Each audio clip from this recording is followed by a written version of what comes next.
Hello and welcome to episode 5 of my Death and Taxes series here on Channel Nikachu.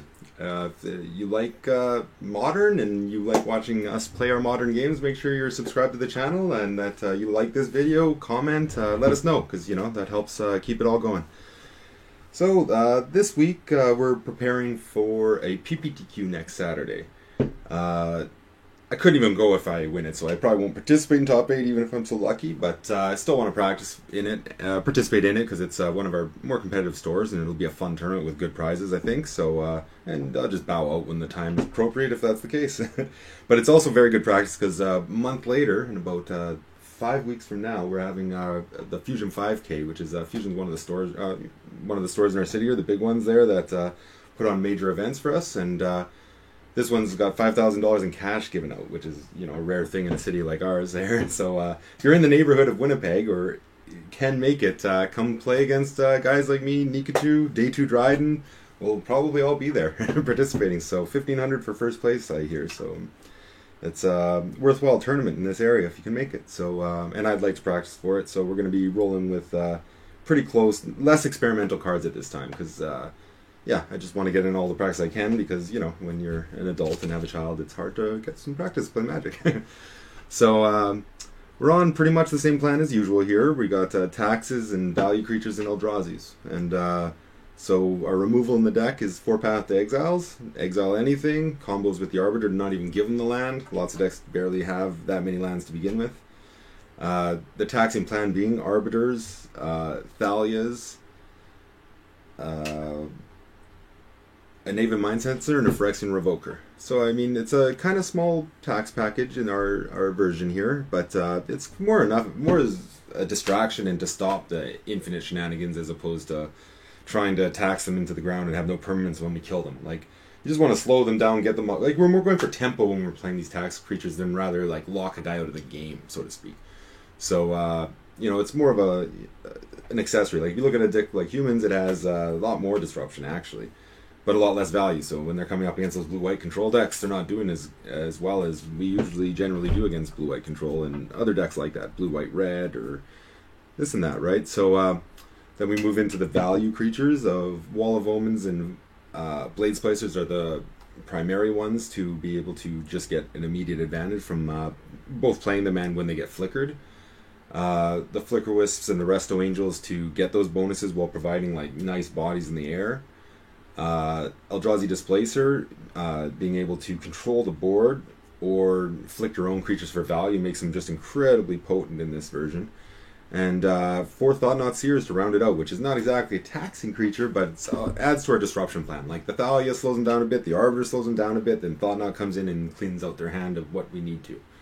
So that's kind of our strategy there, and our mana base is very similar. I think it's the same as it's been for quite a while here, with 4 Temples to speed out Displacer and Thought-Knots, 4 Windrisk Kites to gain card advantage when we're able to attack, and our lack of 1-drops makes it a kind of a low opportunity cost build to add to the deck, and 4 Ghost Quarters to mana screw our opponents when we're able to, or stop them from having their specialty lands that which there is a number of in Modern. Combining the Ghost Quarter with the Arbiter or the Aven Mindcensor prevents them likely from getting their lands, so it's, of course we all like those shenanigans when they occur. 3 Mutavaults to help make the Windrisk Kites even activate. Also just really control when your opponents are able to play Planeswalkers. Like almost any board's bad to play like adjacent to if you got a Mutavault out, because they can't really protect it very well. Or like a card like Liliana, if you just have a single creature out and you've got the Mutavault, they can't just drop their Lily and shoot your creature. Like, they'll lose their Lily. So he's extremely good, and also he just adds to the beatdown when it's time to. Like, when all the dust settles and your lands can attack, that's a good thing, I think. And the last specialty lands being the Shefet Dunes. Being able to make white or colorless is kind of genius for this deck. And being able to sacrifice it it's pretty expensive to activate, but if you've been watching the series, it's actually come up, I think, about 3 or 4 games out of 20 matches. So, it happens. It doesn't happen all the time, certainly, and sometimes the threat of it, too, is even helpful. Like, they see you don't even have the double white yet, but they see that you're close to playing it, and you could just drop a plains anytime, so they have to respect that in their attacks and preparing to blocks. Yeah, so I mean, that's pretty much the main deck. Yeah, we'll move over to the sideboard here. It's been fairly similar to this for a while, maybe like a small, slight change. Two Russian Clerics. I am enjoying these guys. I almost feel like a third. They're very good against the creature decks with the amount of flicker we have in our decks. The fact that they're 1/3s means they're able to block things like Gravecrawler or Bloodghast and Live, even zombie tokens, and just lots of different, all the goblin creatures from red. Like, it's able to just block well, survive, and then you're able to blink it, or you can chip in to make a Windburst Kites activate. So I think that's a very good thing. I used to play the 2/1 dude who you gain 4 life when he comes into play, but he's turned. Just realizing how many times I have to end up trading with him as opposed to just having him stick around is really stuck out in my mind until the point where we made the switch. A couple Revoke Existences, exiling an artifact or an enchantment these days I find to be pretty darn good. Some decks, you try to disenchant their stuff and it actually works out to their benefit almost. So it's like, you come up against KCIs, a lot of cards that trigger when they go to the graveyard, or a thing like a Wormcoil Engine. It's nice to be able to just have a nice clean answer to that when you want to bring in artifact removal against Tron anyway, but you don't want to, like, you're sitting there with your disenchant waiting for him to play like his Oblivion Stone, and then he just drops a Wormcoil, and then you're stonewalled for a long time. And it also like helps mitigate the fact that you probably want to take out some of your pass, at least some of them, against a deck like Tron, and you still have a way to deal with the Wormcoil super effectively. Rounding out our exiling artifacts and enchantments is Banishing Light and O-Ring, which doubles as creature removal, of course, which is nice, but that's just more ways to deal with like random permanents, like what the heck's it called? Ensnaring Bridges, which is getting less popular, but I mean, come on, I can't win with that thing out. But also being able to come in against the creature decks. Last time I had to play against a Pillow Fort deck, I was only running one O-Ring last week, and our last episode there, and it was like as soon as we came up against a deck like that, it's like, oh goodness. Like we've, we're undercompensating for something like that, I think. The Stony Silences, very good against KCI, Tron, Hardened Affinity, Regular Affinity, Lantern Control. Just a bunch of decks that it's very effective against. They're going to be bringing stuff to deal with it, so you don't want to build your board state totally relying on it. You more just want to use it to, again, like tempo, try to keep critical mass and kill them while that thing's slowing them down or stopping them temporarily. And then we move over to Rest in Pieces and one Fairy Macabre. I used to just play 4 Rest in Pieces, but with the rise of Bridgevine, when you're on the draw especially, like, they can get too much out for Rest in Peace to be good. Obviously, it's much superior to Fairy Macabre once all the dust settles and you've done both things. Like, Macabre really does mess up that Bridgevine deck in particular, though, because they use Faithless Lootings and such to put the cards in the graveyard. So it's not like Dredge, where it's like, okay, I'll take out a couple of your Dredgers, and it's like, all he has to do is hit one more Dredge, and he's just back in, like, pretty much full business, because he'll mill one other Dredge guy and then just keep going, right? So, but with this Bridgevine deck, they don't just churn through it that much. Like, occasionally, like on the second or third turn, they might have 3 things in their graveyard that are actually really bad for you, so Macabre might not be quite enough. But that being said, like, most of the times they have one thing and you're going to get their looting, and then often you're going to get 2 things. Somebody brought up maybe Surgical Extraction is another possible thing instead of Fairy Macabre, and there's a few reasons I like Macabre more in this deck. One being the Arbiter. You cannot search libraries with the Arbiter out, so if you Surgical him, you better be paying that 2 extra. Otherwise, you've only removed the 1 card from his graveyard, or whoever, the copies from his graveyard, and hand, I guess. Another thing being that it also is a non-bow, as they say, like a non-combo with Thalia. Like, you have to pay for the Surgical Extraction. The Fairy Macabre is actually an activated ability, so you could be completely tapped out with a Thalia up, and your opponent being very confident in their play and have action to actually disrupt it. So, those are 2 of the reasons. And also, too, with the Surgical, like, if he discards with his looting, obviously double Vengevine or double Bridge from Blow, Surgical is awesome, but if he does 1 of each, he still might have more than an explosive enough draw to kill you. Like, so for those reasons, I'm going with 1 Fairy Macabre. It doesn't really slow them down that much. Like, it slows them down at least a turn or 2 for sure to get your footing on the ground, but it's not going to be game over when you Macabre them. So I mean, don't just keep a hand simply because you have a Macabre. Like, if you have a good hand with a Macabre, then you're good to go. But like, it's not like getting the Leyline of the Void where it's like, yeah, I got it. Let's just do this. I don't even need land. And then what else here? I have 1 more. I have Mind Sensor. We're playing 1 in the main, 1 in the board now. I just find he's actually been pretty good in the format lately, especially with people's lack of respect for him. When I first started playing him years ago, I used to actually play 3 or 4 in my main deck when they played this deck in like 2012, 2013 when it first developed.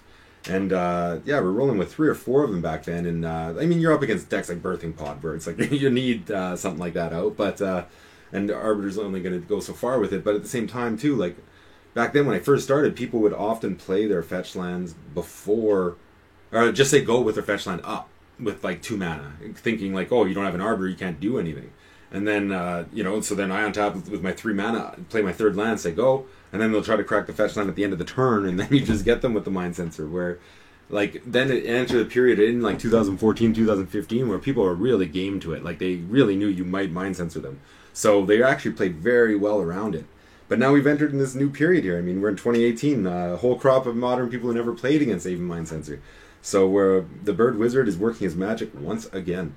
So hopefully, we're going to get some people like Valak. Anything with Primeval Titans kind of been hard for us. Decks with Knight of the Reliquary is hard for us to beat. So I mean, I've been really enjoying what Mind Sensor's been bringing to the table since I've added him back to the fold. And then we round out our deck, our sideboard with the Eidolon of Rhetoric. Storm has gotten me a couple times, and it's I'm usually winning game 1 because we have enough disruption, and Thalion, they have not enough removal to really stop that. But then in games 2 and 3, they're bringing in the Empty the Warren, so they don't need to do nearly as much. So like they just need to get like 8 goblins very fast, and they can probably kill you with it. And their Grape Shot, like they side in more removal cards to stop your the single Hate Bearer 2 from really disrupting them. So it becomes quite challenging after. And they bring the pieces of the puzzle in order to just keep churning through their deck and getting card advantage. So the Eidolon of the Rhetoric is going to hopefully slow all that down and stop Empty the Warrens from doing anything bad to us. So that's looking like what our sideboard looks like. So I think we're going to just head on over to the gameplay. So if this is the sort of thing you like, you make sure you're subscribed to our channel, please. And, like the video, comment, and we'll see you in round 1. Hello, and welcome to round 1 of our 5th episode of Death and Taxes in Modern here. I'm Jason the Splicer Samard, and we got a tough decision here, guys. We got the Temple and the Thought Knot, but with the Revoker even to play earlier. But if we don't hit a Plains, we're still not going to win this game ever. If we hit a Plains, we will be in good shape. Ooh.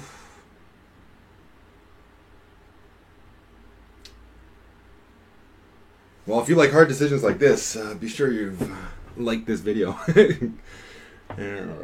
Goodness me. Let's just go for it. I don't want them all. I don't know. This is a tough one. This is as tough as it gets because this hand is so good if I get a Plains. So unfortunately I haven't gotten a Mouse yet. I forgot. I will try to remember for next time. I'm a little bit of a forgetful dude sometimes. We're up against a basic Swamp. Inquisition. Oh no, now he knows how bad we are at Magic.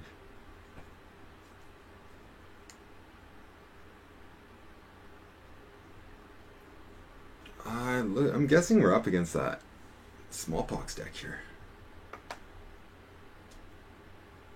Come on, deck. Oh, we're gonna get punished, guys. Okay, I guess we're gonna name Lily because I don't know what else. In Smallbox, I can't think of anything that he would have that activates.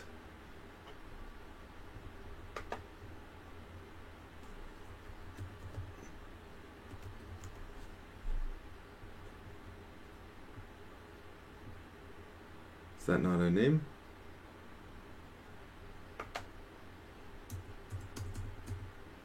Oh, only one L. Oops. So we'll go with Liliana the Veil and see if that's what he's playing. I'm doubting it.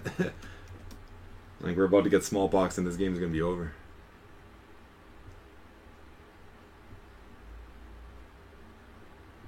Oh, more Inquisitions. Bye-bye, Thalia.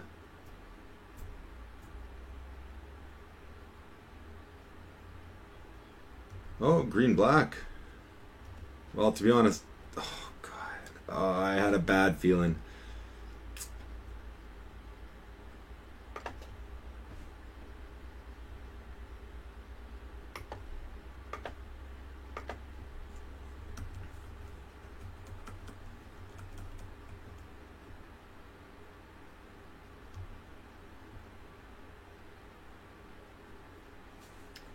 So very likely up against Jund, which the good news is it's not that bad of a matchup. The bad news is it looks like we're going to lose this game. I mean, who knows? He hasn't done anything yet, but it's not looking good, guys. Oh, okay, well. Chose the wrong Lily, folks. Oh, that's a kick in the pants. Okay, well, I'm getting punished. Rest or Thought-Knot here. I'm going to think just the flyer is going to be better by the time, if that ever happens.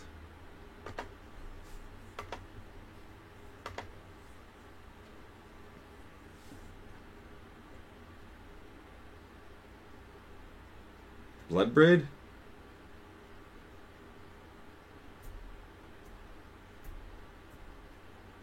Okay. Oh, and I think he has to cast it, guys.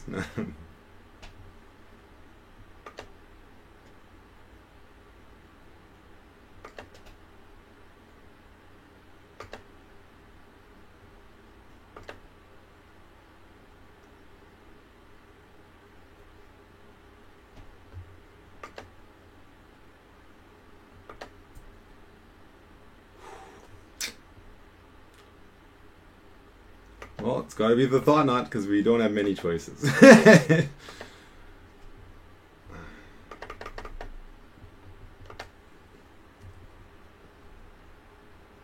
Oh, well, the good news is his hand's really bad.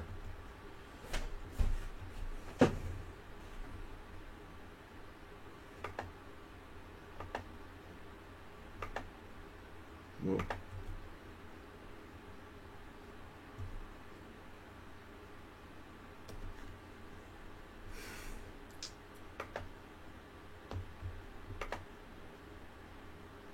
Oh, Eldrazi Displacer. The Thalia, is obviously we're not taking that because it would be just dead to this Lily.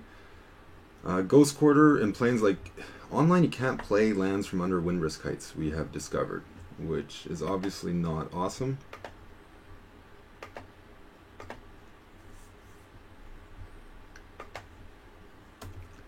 And I think that needs 7 to get up there, so we're going to take the chance that we might be able to get there here. This guy's got some fancy looking lands, eh? Nice overgrown tomb. Okay.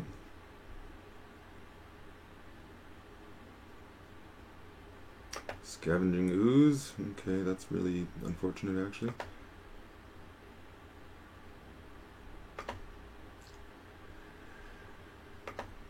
Okay, well...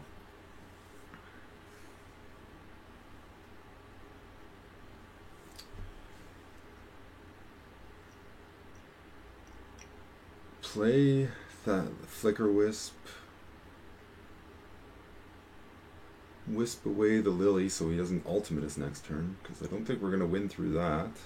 And play Thalia. He'll get Lily back. Just kill one of our creatures, but then our Thought-Knot's going to be nice and big, is what I'm thinking. But the other option here is we could try to get him on a Ghost Quarter to limit his mana after, but I don't think that's going to be that wise, actually. He's got way too much. Okay, so yeah, we're going for it. This is not the best for us, guys. We're probably in trouble this game still, but I can't let that thing get ultimated.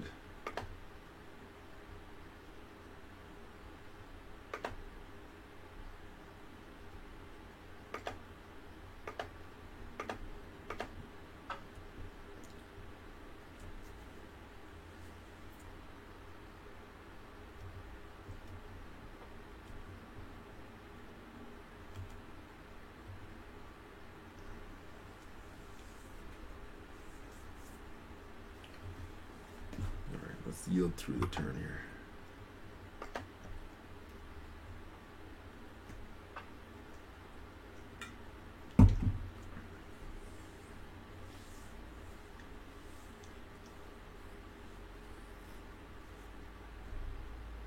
Yeah, I just don't think we're going to win if we let him do that. Like, it would have been nice to just be able to play the resto at the end of the turn.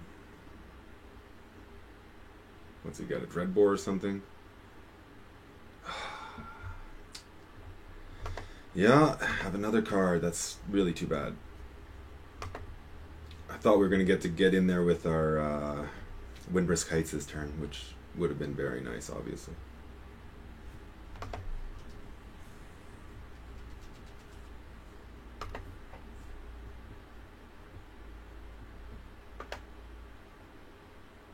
Oh, deck! Come on! I needed all these lands at least one turn earlier.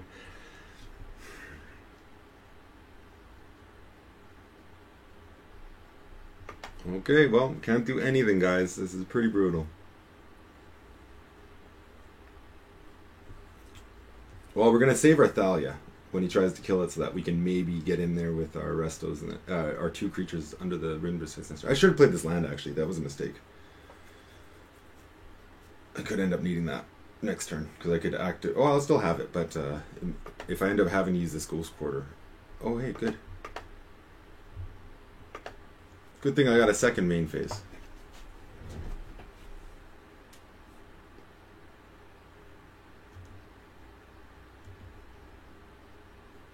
So, Scooz is out of control.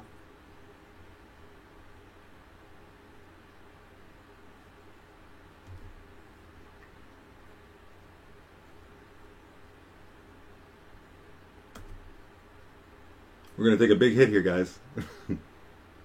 Because I need that creature to live, and hope he didn't draw another removal this turn.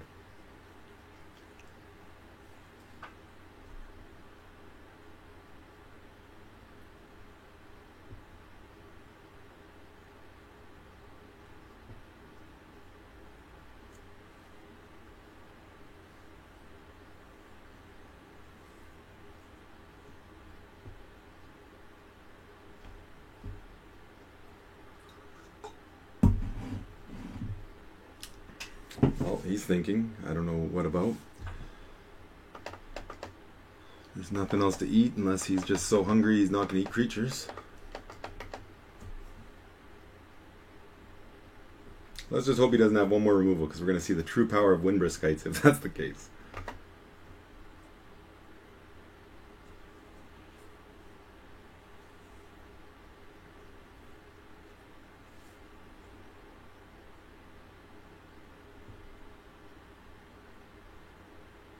So as we're sitting here with our Ghost Quarter up, it makes, see, he has 2 Raging Ravines over there, but so long as we have our Ghost Quarter up, attacking with either, like, you know, he's going to have to spend way too much mana to try to attack.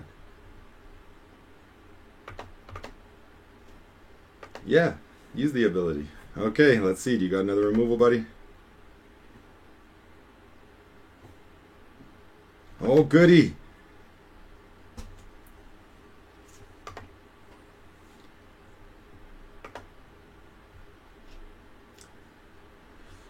Okay, well, this is where we serve with everybody and see what Windbriskites does for us here. On Lily.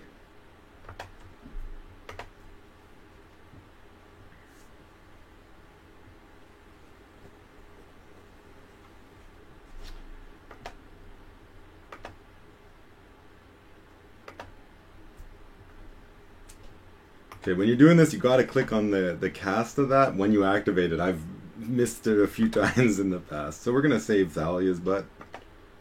It's my little girl. I love her, and I'm gonna save her. Yes. Let those 2 trade, because even if we have to use our Ghost Quarter, we don't really care. That's okay. Then we're gonna get our Eldrazi Displacer out, which is pretty nice, I think. I didn't expect it this game, I'll tell you that much.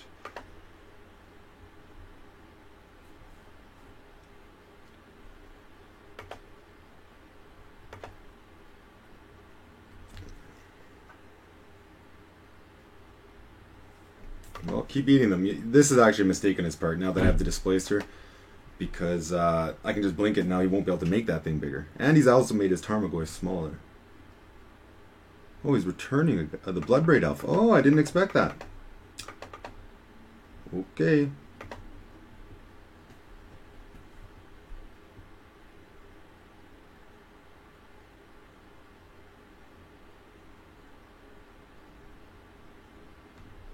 Okay, come on. Oh!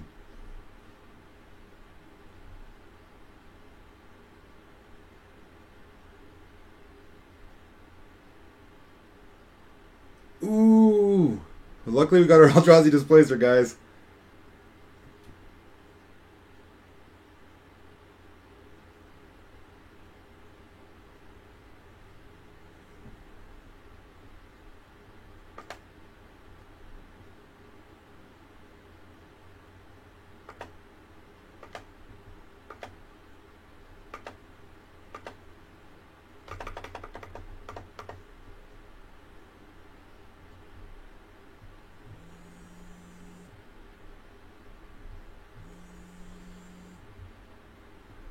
Sorry, I'm a little confused here.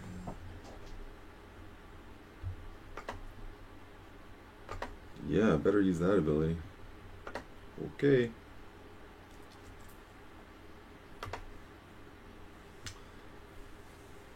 So now we're going to be chump blocking that 8/8.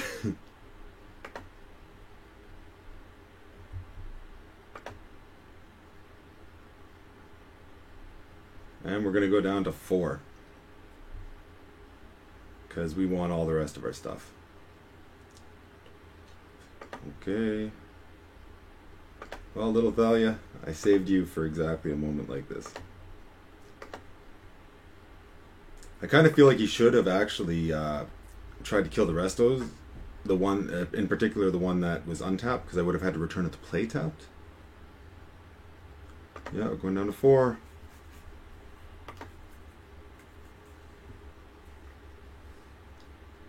Oh, another creature? Ooh, another Tarmogoyf. Ooh.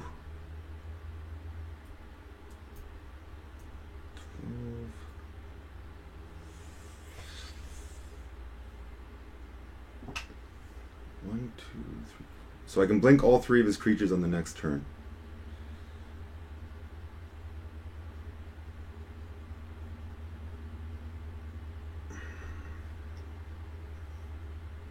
What could he draw? Oh wait, but then I have to take a hit from that, actually.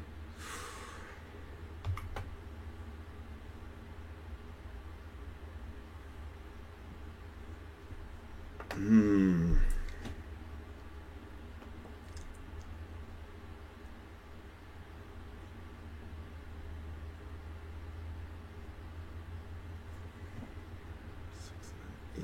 Okay, so we're so close here, guys, but I think that was just the top deck you needed to maybe seal our fate here.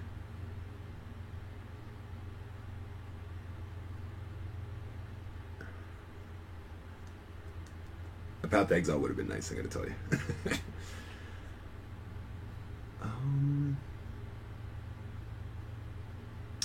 Okay, get in with 1 angel, goes down to 16. Blink 3 things and block 2 things. I think that's what we're gonna have to do, guys. I don't like it.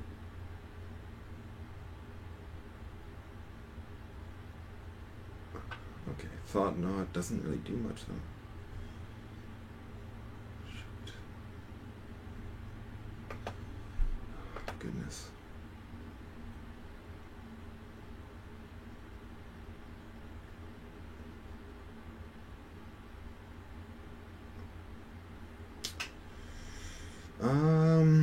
I'm having a hard time thinking this one through here, guys. We're going to...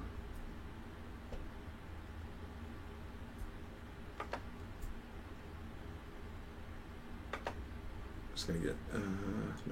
no attack. Okay.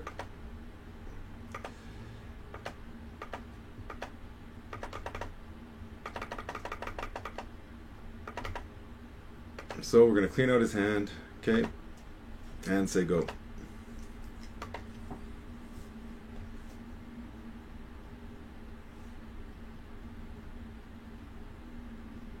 Oh, goodness me.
Blink and shoot. And then what other options are? Yeah, I think that's what we're going with. I think we're in trouble here, guys. I was very close, but the fact that we just went down exactly 4.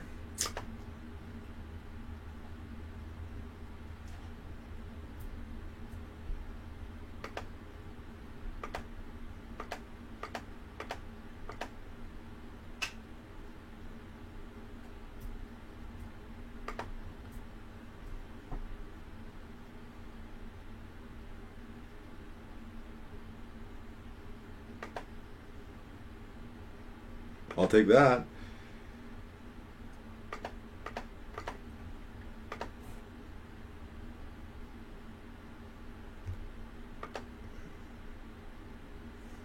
I'll take that too, eh? Okay, so what can we do here?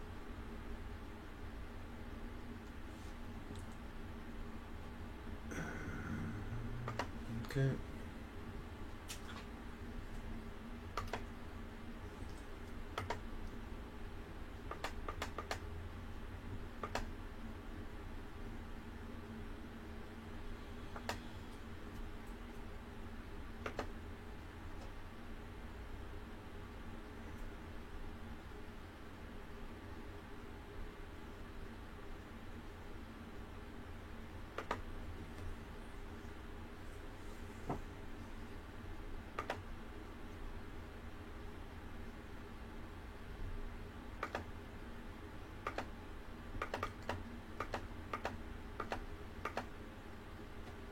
Okay, here comes Resto. Get us a card.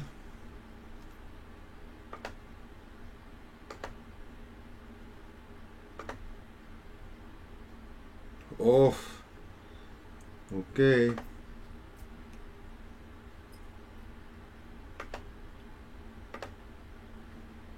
Oops.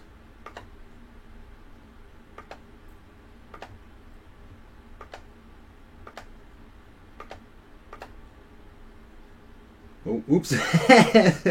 Better block that guy too. Ooh. Okay, well, we are kind of top decking our way back into this, maybe.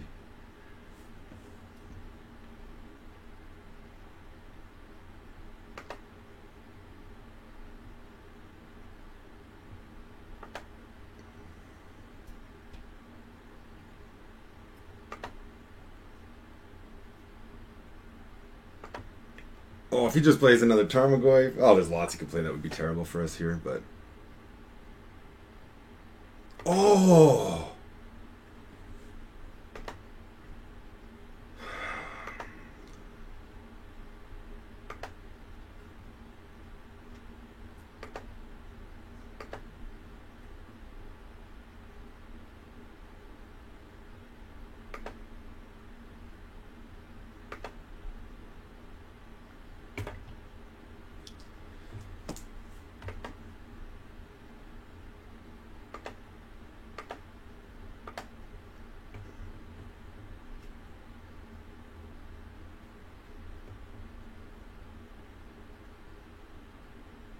Well, there's a lot of basics in that deck.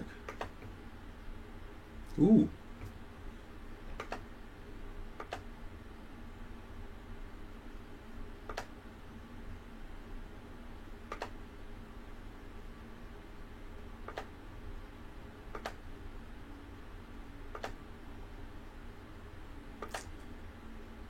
Some matchups I might want to just keep this in my hand so it doesn't get killed, but I mean if he hits a Thoughtseize, that would be just be so terrible.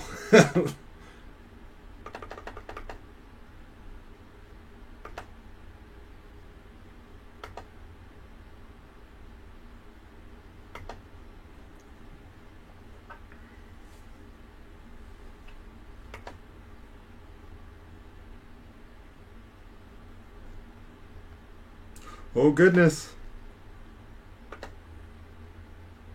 Oh, it's turning around.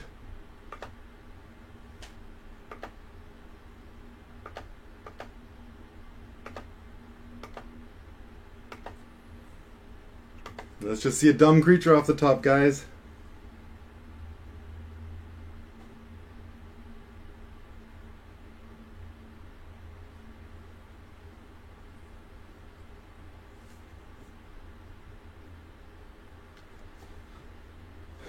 Well, we're at 10 minutes already here, so hopefully we do win this one because we don't have a lot of time left. What is this? Creature.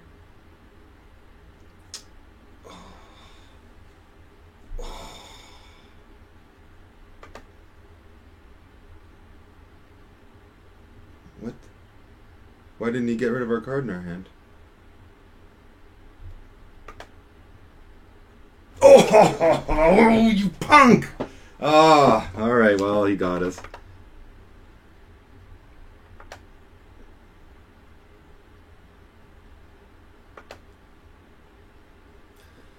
Alright.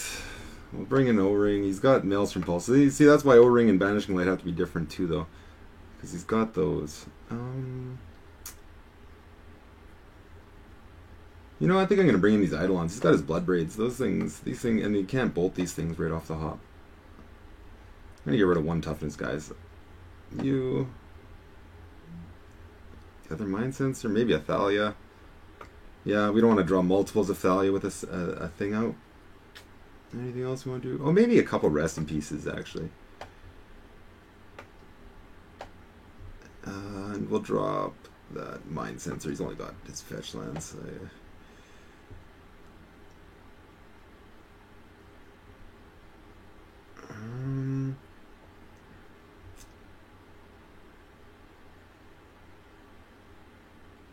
I kind of feel like actually we take out some of these Arbiters. What do we have left from one toughness? Only the 3 Thalias and 4. We're on the play. I'm going to take Thalia back actually because we're on the play. I'm thinking we just drop these Arbiters. They're not very likely to work very well in this matchup. They do sometimes, but he's got so much removal. If they're going to be a problem, he usually just kills them. So we'll try that out.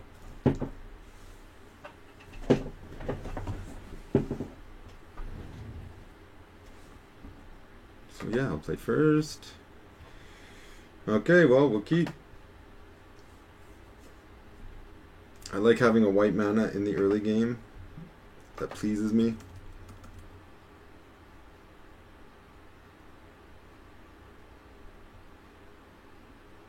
Inquisition, okay, of course.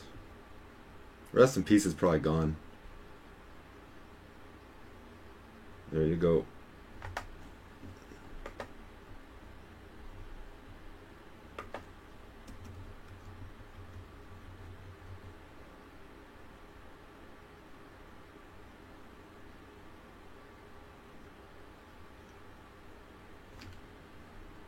Oh, nice early Tarmogoyf. 2/3.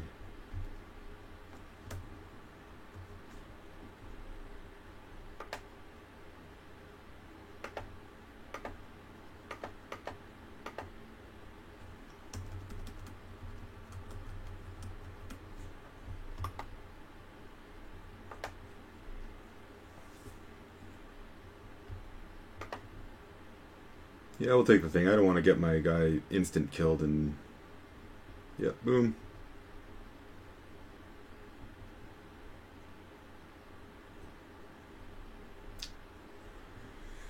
A 4/5.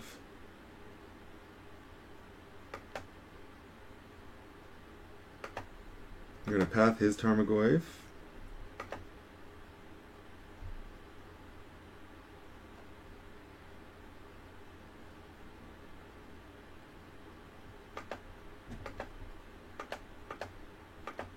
And play the Eidolon so we cannot get Blood Braided.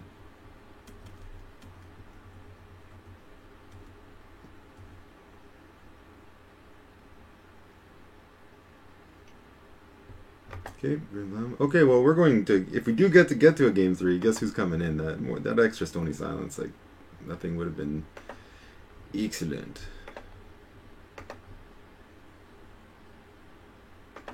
Okay, down to 12.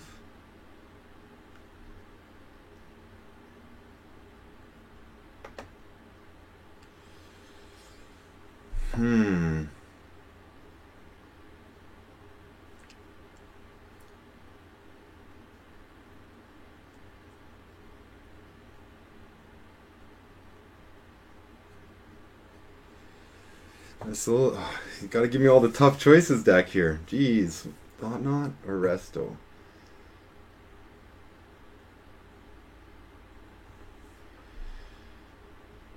I think we're gonna Thought-Knot him. I'm not sure if this is correct, but...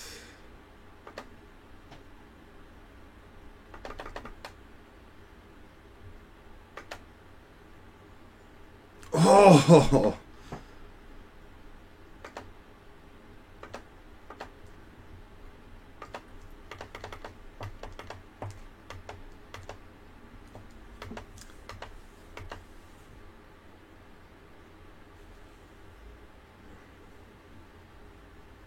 Another Raging Ravine.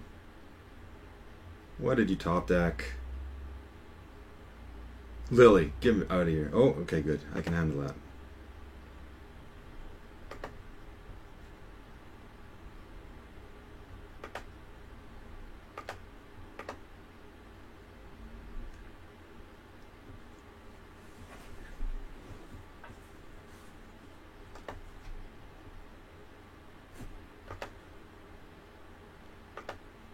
Oh, he didn't get a mountain there. That's odd.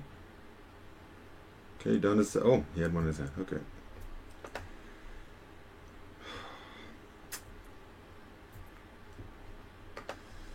It's time to attack with all creatures. I would have thought he'd play his Raging Ravine there.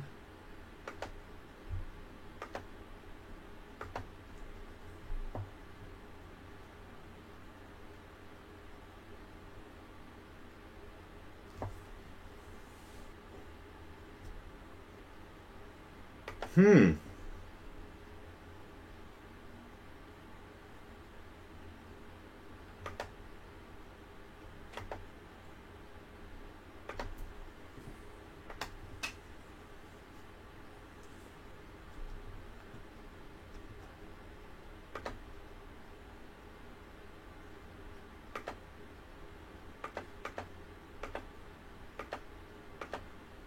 So we're gonna just chump block with the Eidolon here. You served your purpose, buddy.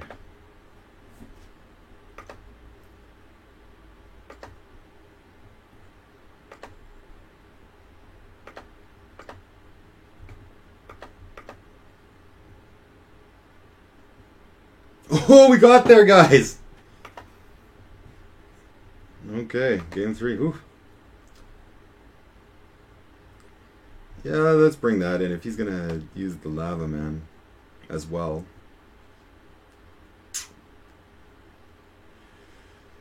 And you know what, with his configuration there, I'm not really loving these Flicker Wisps, actually. Do I want a Taxman, or maybe I just even want one of these Clerics? It seems like it would almost be good to just slow him down a little.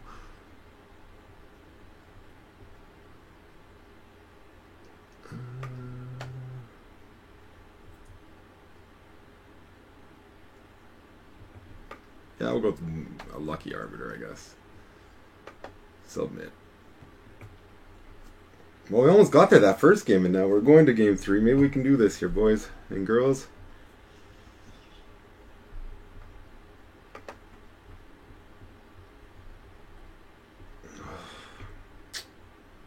A little light, but we're keeping.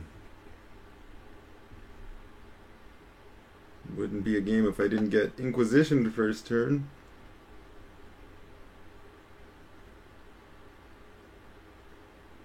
Oh, the Lava Man right off the hop.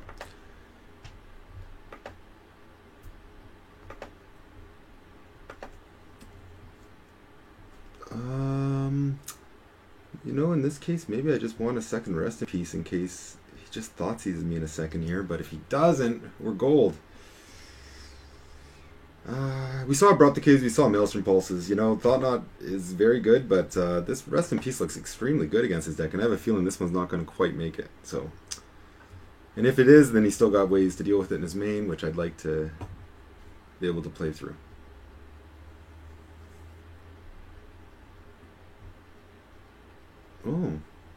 Oh, Rest in Peace is going to be pretty good right here, guys.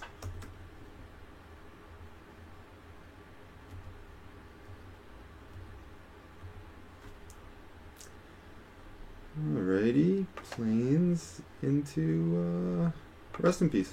Let's just slow the whole thing down.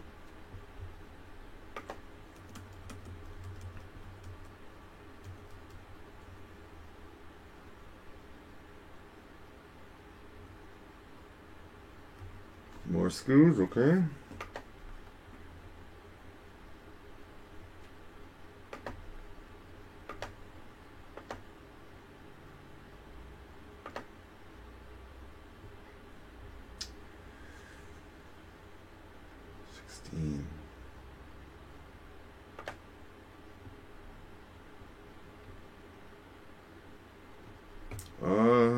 Often I'd play Thalia here, but we're already kind of low. If he just bolts our creature, hits us for another 5, that would be pretty crummy. I think we're going to go with the wall.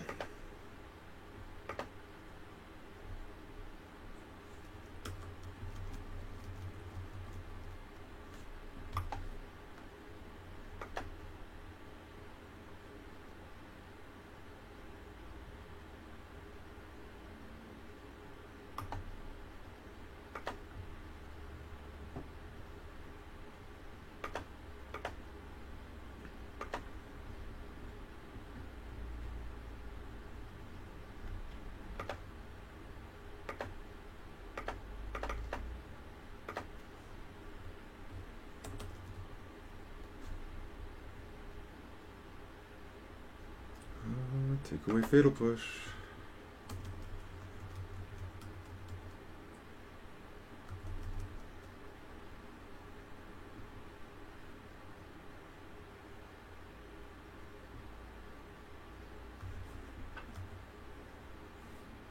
Oh, 0-1s.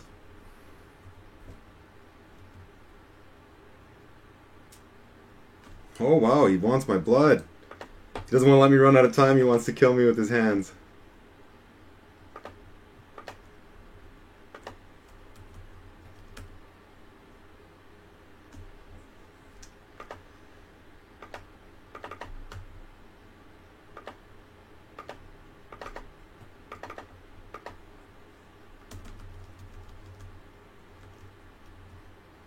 Oh, maybe I should go in for 4 there, guys. Oh. Not another Blood Braid!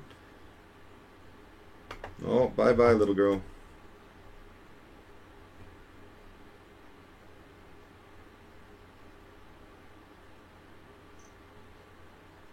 Oh, I forgot about that bolt. Yeah.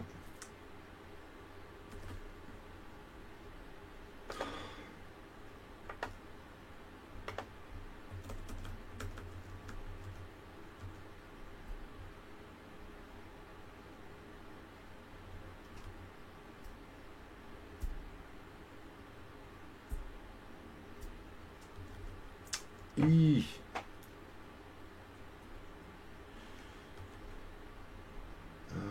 Bye-bye wall. Oh, I should have got Lily. Thalia play.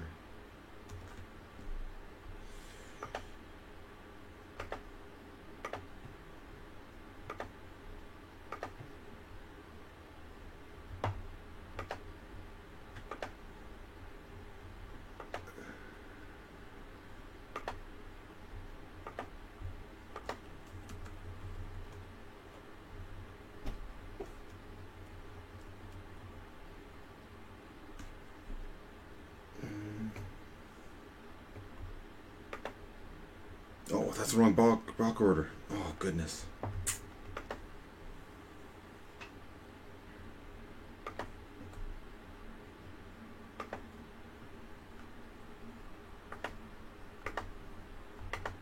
Play the land. Okay, forget it. Don't play it. Jeez.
I was gonna wait on that.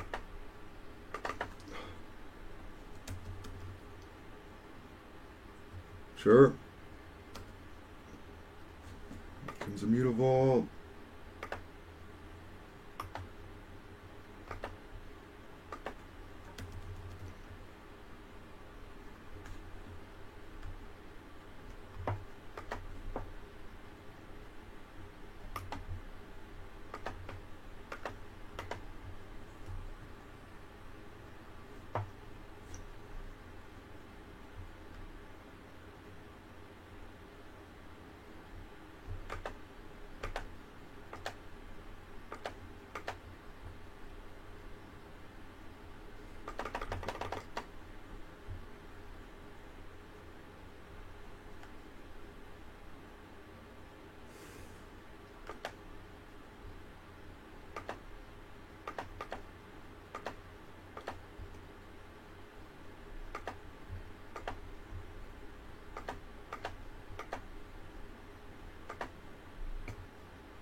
He got us.